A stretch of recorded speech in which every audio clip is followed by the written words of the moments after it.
Hi guys, so this is the lab 9. Sa lab?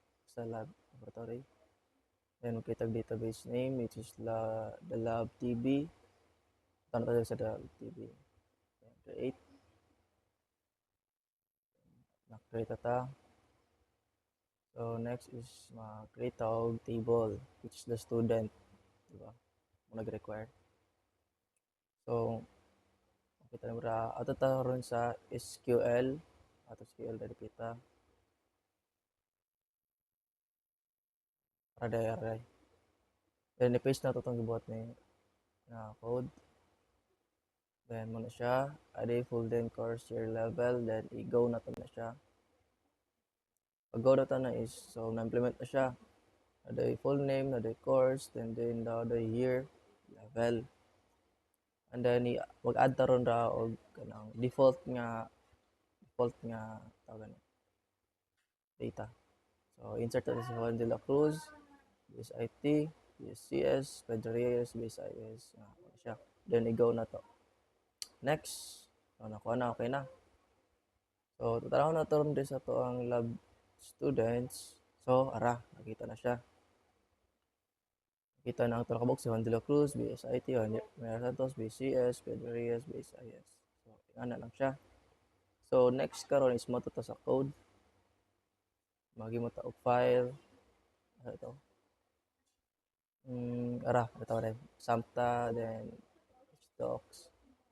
Then, magbutang tayo og folder karon na lab PHP.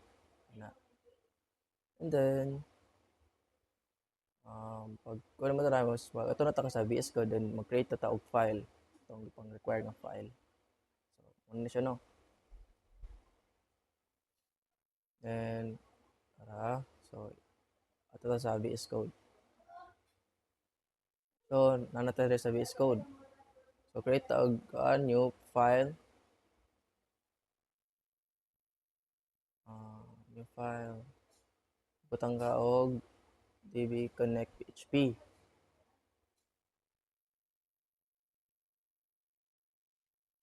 So, after na is mag-connect og connection. It's mo ning localhost root and database connection. So, dapat mo na ang mulabas if failed.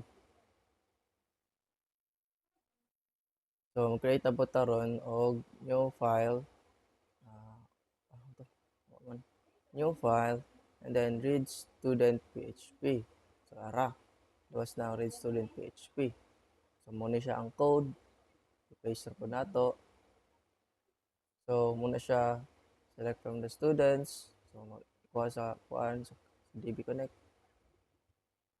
So, ano siya ang mulabas dapat niya. Diba? Dapat nga siya ang mulabas. Create naman tawag read student PHP. So, muna siya. So, yung muna pa tawag student form katong sulat. Itong mag-conta ba, mag-fill up ta ba. So, matong button ron. So, new file. So, new file. Butang taron og add student nga form which is add student PHP. So, butang na to ang code. Muna siya dapat ang malabas. Full name, course of year, level.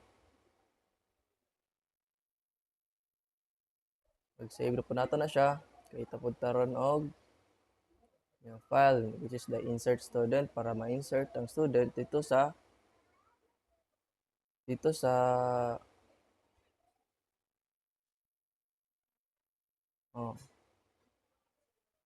full name, course, year level. Muna siya dapat require nga field.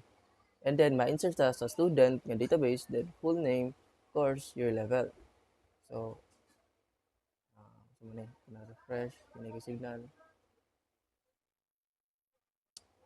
Dapat pulihan na to ni ang localhost lab PHP into ano sa itong name sa file?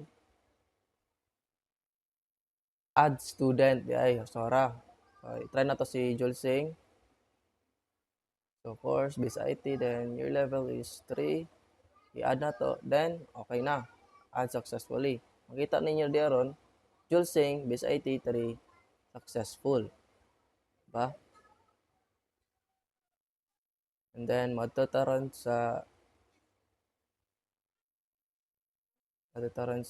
kuan magbuta na pud taron og magkuan taron og kanang update, delete something ana.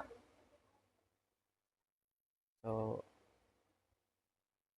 ano man to? Mag-add taron og new file ana edit students for editing. And then ibutang na to ang code para ma-edit tanan something ana mo siya ang code and then submit. Then mag-add po taron og new file na sad which the update student para mo update gid siya. Buta na to ang code para and then makita na ang full name for something ana and delete na pod nga PHP.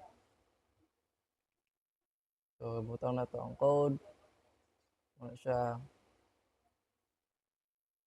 So ingan ara gyapon siya mo kuha siya DB Connect PHP dapat medyo na dapat. And then new file student dashboard na ta lastly. So dapat butang na to ang code ra and makita ang dashboard.